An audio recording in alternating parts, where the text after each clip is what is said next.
Hi everyone, and welcome back to our daily blog series. We are continuing to look at the book Prayer by Philip Yancey, and in particular we are looking at the chapter within his book Prayer, focusing on what to pray for, and in particular the chapter and the section within this what to pray for in his book. It particularly explores and looks at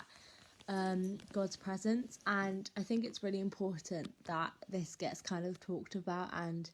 that Yancey actually explores the subject of God's presence, because I think sometimes we all have moments where perhaps whatever we're doing in life or within our day-to-day life and our day-to-day routine, that sometimes we perhaps feel under pressure or we feel alone, but actually God is always present. He's not always physically present, and whatever we do, obviously if we eat our meal, he physically isn't there, but actually spiritually and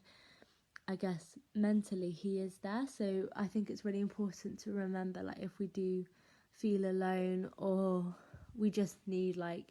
God's presence, to remember that he is spiritually and mentally present within our everyday life. And especially this last year, with COVID, or if we've had a bad day or something's happened within our lives, or perhaps we've had a bereavement, and we've all of us will go through a stage of grief, but actually when we have gone through that period of grief, it can be quite a dark or isolating time, and it can go on for months, but actually it's sometimes, I know it's hard, but sometimes it's important to remember we may just have this sudden remembrance of that God is present within us, because Jesus lives on. And I really like the saying that I've said before, but I've heard so many times, especially when I was a student, we live for Christ, but Christ lives within us. So it's almost like we are God's and Christ's legacy,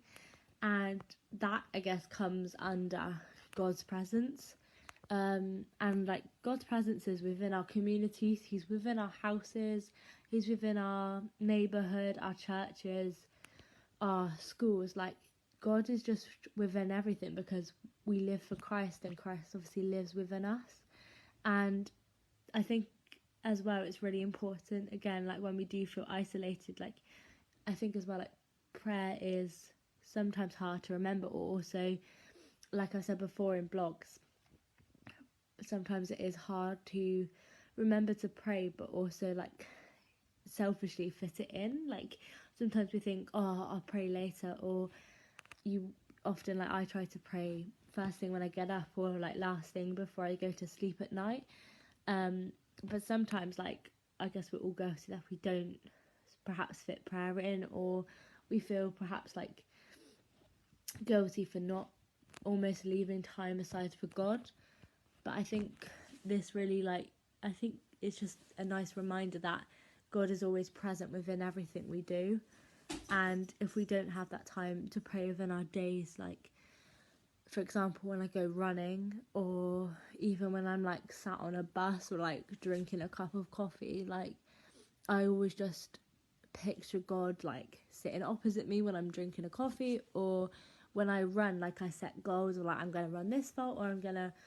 run as far as this river or whatever. And actually I picture in my mind, I have this mental picture